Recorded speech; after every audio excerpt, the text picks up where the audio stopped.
خلیفہ ہارون رشید ایک بار حج کرنے گئے۔ ان کے ہمراہ بغداد کے حاجیوں کا ایک بڑا قافلہ تھا۔ واپسی کے وقت کوفہ میں ہارون رشید کا گزر ایک ایسی جگہ سے ہوا جہاں حضرت بہلول دانا کو بچے پریشان کر رہے تھے۔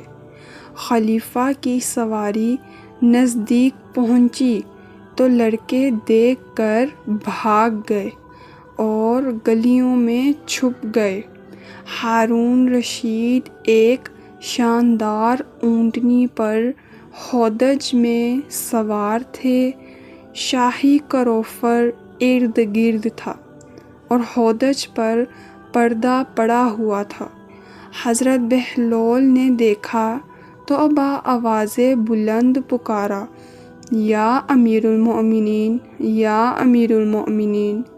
ہارون رشید نے ہودج کا پردہ ہٹایا اور کہا، لبیک یا بہلول، لبیک یا بہلول۔ حضرت بہلول، اے امیر المؤمنین، ہم سے ایمن بن نائل نے قدامہ بن عبداللہ عامری سے روایت کیا۔ قدامہ فرماتے ہیں کہ میں نے رسول اللہ صلی اللہ علیہ وآلہ وسلم کو مقام منی میں ایک ایسے اونٹ پر سوار دیکھا جس پر وہ سیدھا سا کجاوا تھا اور حضور صلی اللہ علیہ وآلہ وسلم کی سواری کی وجہ سے نہ لوگوں میں ہٹو بچو تھی نہ مار دھار، لہٰذا اے امیر المؤمنین، آپ کے لیے تواضع اور انکساری، تکبر اور برتری جتانے سے بہتر ہے۔ خلیفہ ہارون رشید یہ سن کر رونے لگا۔ اس کے اشکوں کے قطرات زمین پر گرے اور عرض کیا، اے بہلول، مجھے کچھ نصیحت فرمائیے۔ انہوں نے 2 شعر سنائے جس کا مفہوم یہ ہے، نعمت دہر پہ اے دوست نہ ہرگز اترا، عمر بھی ایک دیا ہے جو کہ بجھ جائے گا، لے کے میت جو چلا گورے غریباں تو آج، بس اسی طرح تجھے کل کوئی پہنچائے گا۔ یہ سن کر خلیفہ اور رونے لگا اور مزید کہنے کی درخواست کی۔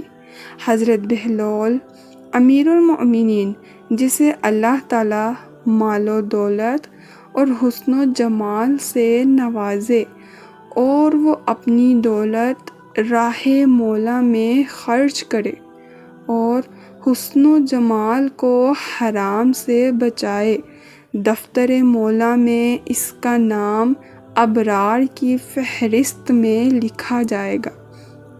خلیفہ، آپ نے نہایت قیمتی بات فرمائی اور انعام کے لائق کلام کیا۔ حضرت بہلول، اپنا انعامی مال اسی کو واپس کر دیں جس سے لیا ہے، مجھے ضرورت نہیں۔ خلیفہ، اگر آپ کے ذمے کوئی قرض ہو تو میں ادا کر دوں۔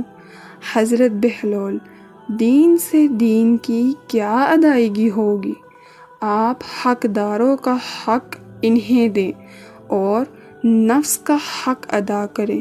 خلیفہ، اگر قبول کیجئے تو کچھ وظیفہ مقرر کر دوں۔